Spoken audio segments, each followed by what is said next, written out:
ಪೊಲೀಸರು ಅಂದ್ರೆ ಶಿಸ್ತು, ಪ್ರಾಮಾಣಿಕತೆ, ಸೇವೆ ಅನ್ನೋದನ್ನ ಕೇಳಿರ್ತೀರಾ. ಆದ್ರೆ ಸ್ನೇಹಿತರೆ, ನಾವು ಇವತ್ತು ಪರಿಚಯ ಮಾಡ್ತಿದೀವಿ ತನ್ನ ಮಗಳು ತೀರ್ಕೊಂಡಳು ಅನ್ನುವಂತಹ ನೋವಿನ ಸಂದರ್ಭದಲ್ಲಿ ತಮ್ಮ ಮಗಳ ಹೆಸರಿನಲ್ಲಿ ಶಾಲಾ ಮಕ್ಕಳಿಗೆ ಒಂದು ಮಹಾ ಸೇವೆಯನ್ನ ಪ್ರತಿ ವರ್ಷ ನಡೆಸ್ಕೊಂಡು ಬರ್ತಾ ಇರುವಂತಹ ಲೋಕೇಶ್ ನಾಯಕ ಅನ್ನುವಂತಹ ಒಬ್ಬ ಪೊಲೀಸ್ ASI ಅವರ ಪರಿಚಯವನ್ನ ಇವತ್ತು ಮಾಡಿಕೊಡ್ತಾ ಇದ್ದೀವಿ. ನಮಸ್ಕಾರ, ನನ್ನ ಹೆಸರು ಲೋಕೇಶ್ ಅಂತ.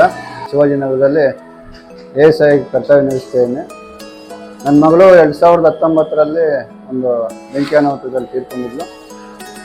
ಆ ನೋವು ಮತ್ತು ಇದರಿಂದ ಹೊರಬರೋಕ್ಕೆ ಏನಾರ ಒಂದು ಮಾಡಬೇಕು ಅನ್ನೋ ಒಂದು ದೃಷ್ಟಿಯಿಂದ ಕುತ್ಕೊಂಡು ಯೋಚನೆ ಮಾಡಿ ಬಡ ಮಕ್ಕಳಿಗೆ ಸರ್ಕಾರಿ ಶಾಲೆ ಬಡ ಮಕ್ಕಳಿಗೆ ಅಂದರೆ ಎಲ್ಲರಿಗೂ ನಾವು ಕೊಡ್ಸೋಕ್ಕಾಗಲ್ಲ.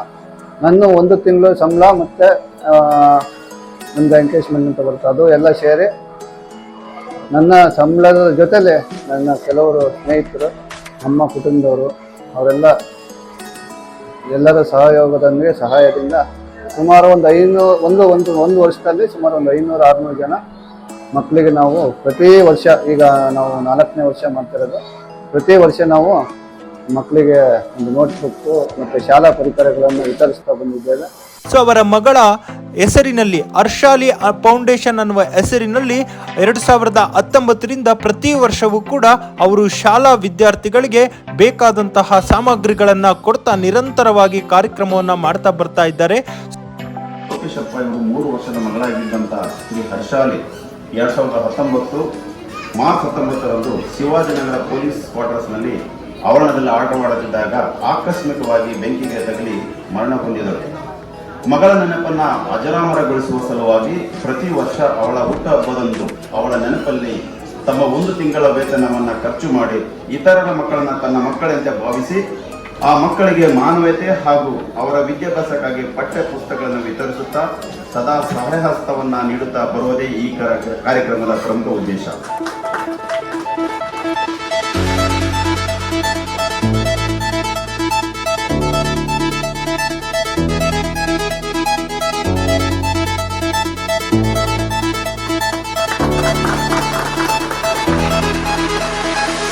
ಮಕ್ಕಳಿಗೆ ಇದನ್ನು ವಿತರಿಸುತ್ತಿದ್ದು ಆ ಎಲ್ಲ ಮಕ್ಕಳನ್ನ ಇಲ್ಲಿಗೆ ಕರೆದುಕೊಂಡು ಬರಲು ಸಾಧ್ಯವಾಗದೇ ಇರುವ ಪ್ರಯುಕ್ತ ಈ ಶಾಲೆಯ ಮುಖ್ಯಸ್ಥರಿಗೆ ಈ ಶಾಲೆಯ ಪರಿಕರಗಳನ್ನು ನೀಡಿ ಮಕ್ಕಳಿಗೆ ತಲುಪಿಸುವಂತಹ ವ್ಯವಸ್ಥೆಯನ್ನ ಮಾಡಲಾಗಿದೆ.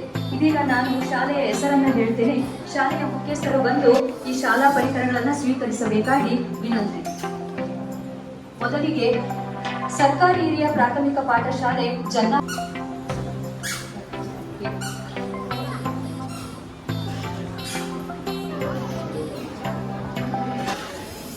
ಸ್ನೇಹಿತರೆ, ಇದೀಗ ಎಲ್ಲ ಶಾಲಾ ಮಕ್ಕಳಿಗೆ ಶಾಲಾ ಪರಿಕರಗಳನ್ನ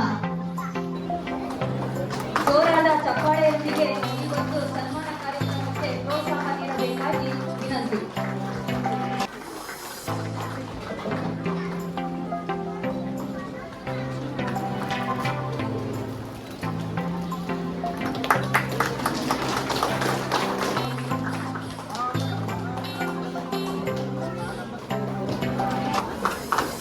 ಸಾಮಾಜಿಕ ಜಾಲತಾಣದಲ್ಲಿ ಎಷ್ಟೋರ್ಗೋ ಯಾರ್ಯಾರಿಗೂ ನಾವು ಲೈಕನ್ನು ಕೊಡ್ತೀವಿ. ಸರ್ಕಾರಿ ಶಾಲೆಗಳು ಅಳಿತಾ ಇದೆ, ಅವನ್ನ ಉಳಿಸಬೇಕಾಗಿರೋ ಕೆಲಸ ನಮ್ಮ ಶಿಕ್ಷಕರ ಕೈಯಲ್ಲಿದೆ. ಅವ್ರು ಮಾಡಬೇಕು.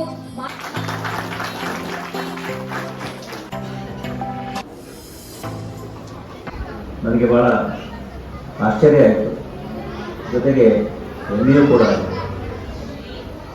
ಈಗಾಗಲೇ ಹೇಳಿದಾಗೆ ಈ ರೀತಿಯ ಒಂದು ವೈಯಕ್ತಿಕ ಒಂದು ದುರ್ಘಟನೆಯನ್ನು ಈ ಥರ ಆಚರಿಸಲಿಕ್ಕೆ ಅಥವಾ ಬದಲಾವಣೆ ಮಾಡಿಕೊಳ್ಳೋಕ್ಕೆ, ತಮ್ಮನ್ನು ತಾವು ತೋರಿಸ್ಕೊಳ್ಳಿಕ್ಕೆ ಪ್ರಯತ್ನ ಮಾಡ್ತಕ್ಕಂಥದ್ದನ್ನು ಕಂಡು ಬಹಳ ಸಂತೋಷ ಕೂಡ ಆಯಿತು. ಆದ್ದರಿಂದ ಅವತ್ತೇ ಹೇಳಿದೆ, ಆಯಿತು ನಾನು ಖಂಡಿತ ಬರ್ತೇನೆ ಅಂತ ಹೇಳಿ. ಅದಾದ ನಂತರ ನಾನು ಕೂಡ ಹೊರಟೋಗಿದ್ದೆ. ಮತ್ತೆ ಮೊನ್ನೆ ಒಂದು ಇನ್ವಿಟೇಷನ್ ಕಾರ್ಡನ್ನು ಕೊಟ್ಟು ಈ ರೀತಿ ಬರಬೇಕು ಅಂತ ಹೇಳಿದಾಗ ಖಂಡಿತವಾಗಿ ಬರ್ತೇನೆ ಅಂತಕ್ಕಂಥ ಮಾತನಾಡ ಆಯಿತು. ಇದೊಂದು ಬಹಳ ಅದ್ಭುತವಾದಂತಹ ಒಂದು ಮಾರ್ಗವನ್ನು ನಮ್ಮ ಲೋಕೇಶ್ ದಂಪತಿಗಳು ಕಂಡುಕೊಂಡಿದ್ದಾರೆ. ಆ ದುಃಖದಲ್ಲಿಯೇ ಅವರು ಸಂತೋಷವನ್ನು ಕಾಣಲಿಕ್ಕೆ ಜೊತೆಗೆ ಬೇರೆ ಮಕ್ಕಳ ಮುಖದಲ್ಲಿ, ಬೇರೆ ವ್ಯಕ್ತಿಗಳ ಮುಖದಲ್ಲಿ ಸಂತೋಷವನ್ನು ಹರಿಸಲಿಕ್ಕೆ, ಹಾಗೆ ಅವರ ಜೀವನದಲ್ಲಿ ಒಂದು ಸಮೃದ್ಧಿಯನ್ನು ಅಥವಾ ನೆಮ್ಮದಿಯನ್ನು ಕೊಡಲಿಕ್ಕೆ ಒಂದು ಪ್ರಯತ್ನಗಳನ್ನು ಮಾಡ್ತಾ ಇದ್ದಾರೆ. ಇದು ಅವರಿಗೆ ಖಂಡಿತವಾಗಿ ಕೂಡ ಒಳ್ಳೆಯದನ್ನು ಮಾಡ್ತದೆ. ಅದೇ ಥರ ಹರ್ಷಾಲಿ ಫೌಂಡೇಶನ್ ಅನ್ನೋದು ಇದು ಬರೀ ಹರ್ಷಾಲಿ ಫೌಂಡೇಶನ್ ಅಲ್ಲ, ಇದು ಒಂದು ದೇವರ ಮನೆ ಅಂತ ನಾವು ಹೇಳ್ಬೋದು. ಹರ್ಷಾಲಿ ಫೌಂಡೇಶನ್ ಅನ್ನೋದನ್ನ ಇವತ್ತು ನಾವು ಒಂದು ದೇವರ ಮನೆ ಅಂತ ಕರೆಯೋದಕ್ಕೆ ತಪ್ಪಾಗಲಾರದು. ಯಾಕೆಂದರೆ ಎಲ್ಲ ಮಕ್ಕಳು ದೇವರ ಸಮ.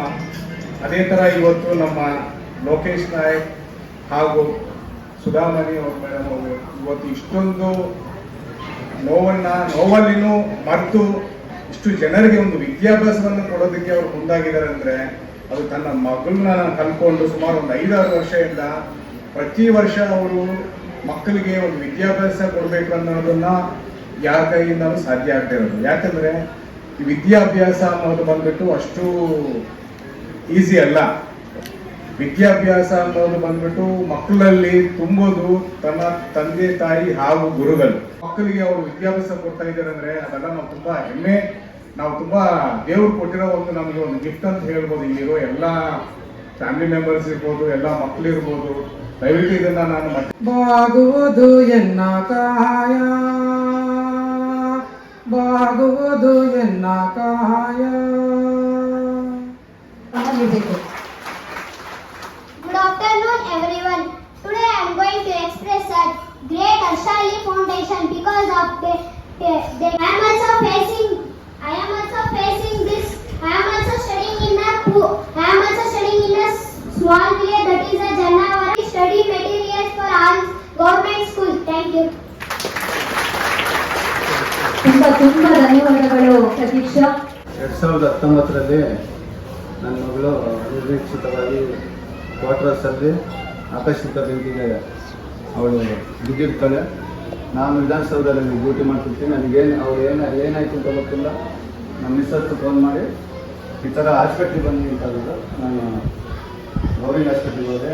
ಅಲ್ಲಿ ಹೋದಾಗ ತುಂಬ ಸುತ್ತಿತ್ತು. ಆಮೇಲೆ ಅಲ್ಲಿಂದ ಸೀದಾ ನಾವು ವಿಕ್ಟೋರಿಯಾಗೆ ಕರ್ಕೊಂಡು ಹೋದ್ವಿ.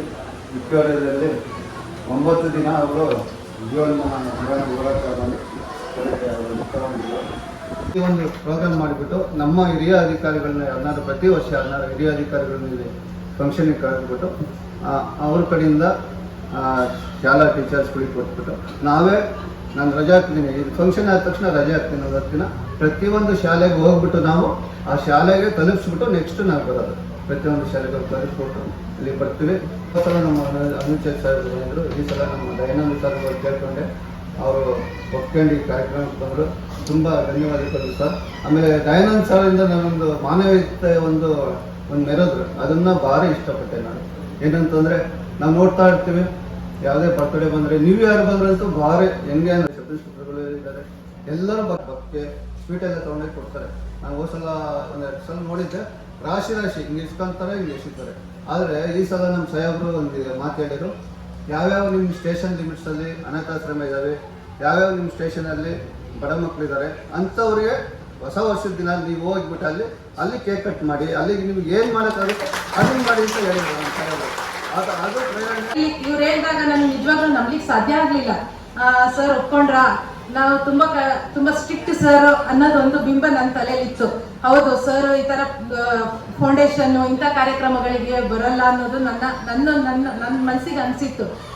ಇವರು ಕರೆದಾಗ ನಮ್ಮ ಹಸ್ಬೆಂಡ್ ಹೇಳಿದಾಗ ಇಲ್ಲ ಬರ್ತಾರೆ ಸರ್ ಅಂದಾಗ ನಮ್ಗೆ ತುಂಬಾ ಆಶ್ಚರ್ಯ ಆಯ್ತು.